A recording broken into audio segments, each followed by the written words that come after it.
যাবেন?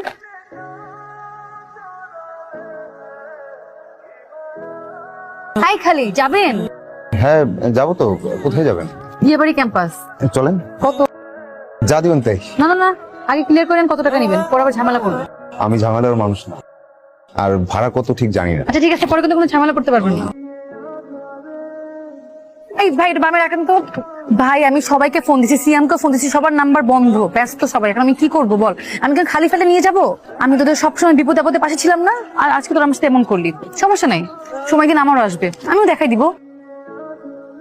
আচ্ছা কি হয়েছে আমাকে বলতে পারেন? আমি আপনাকে কি বলবো? আপনি আমাকে কি হেল্প করবেন? আপনি রিক্সা চালান, রিক্সা চালক, আমার প্রেজেন্টেশনই সমস্যা করছে আমার। রিক্সা চালককে এত ছোট করে দেখছেন কেন? আমরাও মানুষ, অন্যরা যা পারে আমরাও তা পারতে পারি। আর কখন কাকে কার কাজে লাগে কেউ বলতে পারে না। আমার আমার অ্যাসাইনমেন্ট আর 2.5 ঘন্টা বাকি আছে। এদিকে আমার বন্ধুদের কারো কোনো খবর নাই। ওরা বলছিল যে ওরা আজকে আমার অ্যাসাইনমেন্ট করে দিবে। বিয়ে করেন? হ্যাঁ ল্যাপটপ আছে? হ্যাঁ। ঠিক আছে চলেন। কোথায় যাচ্ছেন আপনি? দেখি কি করা যায়, আসেন। কোথায় আসবো? আপনি কি আমাকে ভয় পাচ্ছেন?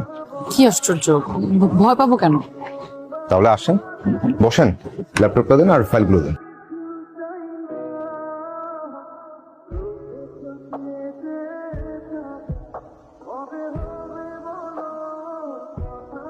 আপনি এখানে? ভালোই হলো আপনি এখানে পেয়ে গেলাম। আমি তো ভাবলাম আপনাকে আর খুঁজেই পাওয়া যাবে না থ্যাঙ্কস দেওয়ার জন্য। আপনি জানেন ক্লাসে সবাই অবাক হয়ে গেছে, স্যারও অবাক হয়ে গেছে। এত ভালো প্রেজেন্টেশন করলেন আপনি। আপনি তো একজন সুপারম্যান। আপনাকে আমার রিক্সা চালকও মনে হচ্ছে না। এই যে দেখেন আপনি কত সুন্দর করে কথা গুছিয়ে বলেন, আর এত সুন্দর করে আমার প্রেজেন্টেশনটা করে দিলেন। কিভাবে করলেন? এসব ভেবেও অবাক হবেন, জীবন বাঁচানোর যুদ্ধে কত শিক্ষিত লোক রিক্সা নিয়ে রাস্তায় নেমে যায়। বলেন কত টাকা দিব আপনাকে? দেন যা দিবেন তাই। আচ্ছা আপনার ভাড়াটা কালকে দেই। কাল? কাল তো মনে হয় থাকবো না। আচ্ছা আপনি কোথায় থাকবেন বলেন, আমি নিজে গিয়ে দিয়ে আসবো। ভয় পাবেন না, আমি আপনার টাকা নিয়ে পালাবো না। আমি এই বিল্ডিং এই থাকি, আমি নিজেকে কালকে দিয়ে আসবো। বলেন। আচ্ছা ঠিক আছে, তাহলে আপনি কোথায় থাকবেন বলেন, আমি চলে আসবো। তাহলে কালকে আমাকে সকাল 10টা ক্যাম্পাসে নিয়ে যাবেন, ঠিক আছে? সানিরা আসতে চাচ্ছিল।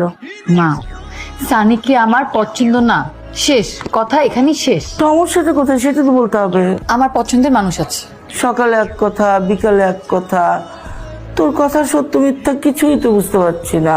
মা এটা সত্যি সত্যি সত্যি, 5000 সত্যি। আচ্ছা তোর পছন্দের মানুষের নাম কি? কি করে?